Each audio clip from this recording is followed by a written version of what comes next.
jusque-là était, disons, gérable et qui ne le serait plus.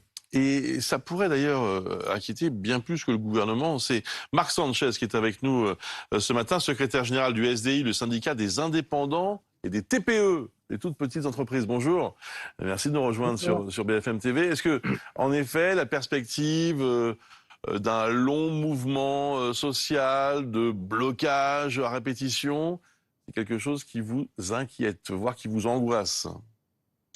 Oui, on est plus sur la terminologie qui nous angoisse. Vous savez ce que nos TPE ont vécu depuis déjà presque 4 ans.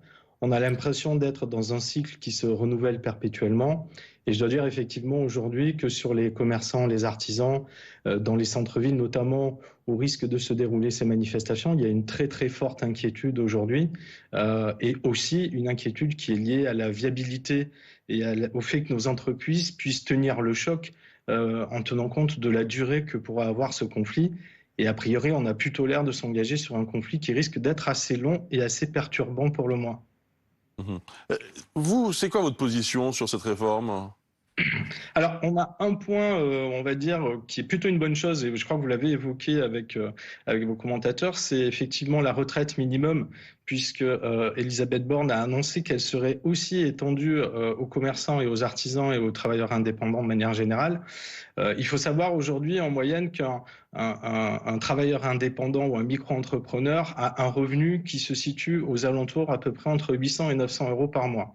Donc forcément, quand vous liez le taux de cotisation qu'il paye par rapport à la retraite qu'il va avoir, on est en moyenne sur, on va dire, un gain qui serait évalué entre 300 et 400 euros par rapport à la retraite minimum qui est proposée. Donc effectivement, ce point-là est plutôt un point qui est, on va dire, vu de manière assez positive par l'ensemble de nos adhérents et l'ensemble de nos dirigeants. Maintenant, effectivement, on est sur un effet d'annonce sur ce sujet parce qu'on ne sait pas encore quelles seront les exigences du gouvernement s'agissant du niveau de cotisation qui sera demandé.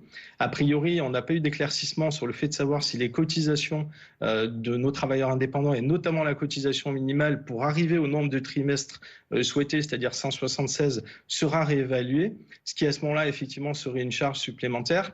Et ce qu'il faut savoir aussi, c'est que sur les cotisations minimum, aujourd'hui un travailleur indépendant va acquérir sur une année 3 trimestres au lieu de 4. Ce qui veut dire en fait que pour atteindre le quota des 176, il va devoir normalement travailler plus. Donc si on est sur une possibilité d'acquérir les 4 trimestres et avoir un maintien de la retraite minimum à 1 200 euros, c'est plutôt un point favorable. Mais il reste quand même encore des éléments à éclaircir lors des débats parlementaires et on compte bien y participer sur le fond.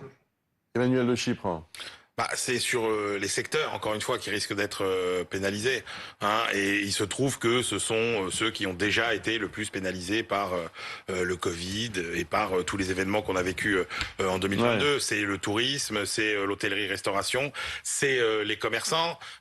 N'oublions pas, par exemple, quand on parle des grandes grèves de 1995, on a tendance à oublier la Poste, qui notamment dans le sud de la France avait été en grève pendant longtemps et qui avait des centaines d'entreprises qui avaient périclité parce que vous ne receviez plus de courrier, vous ne receviez plus les chèques, vous aviez plus de trésorerie, et donc il y a des boîtes qui ont déposé le bilan en 95 à cause de la grève de la Poste. Si vous regardez autre type de mouvement, les gilets jaunes qui n'ont pas eu d'impact économique global parce que c'était le samedi, vous avez quand même à peu près une dizaine de milliers de commerçants qui ont, là encore, été obligés de mettre la clé sous la porte à cause de ces événements. Ça a coûté 25 millions d'euros par an sur les 20 grandes villes françaises à chaque fois.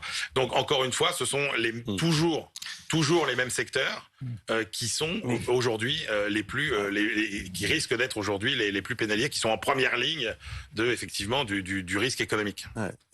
Honnêtement, bon, on a vu déjà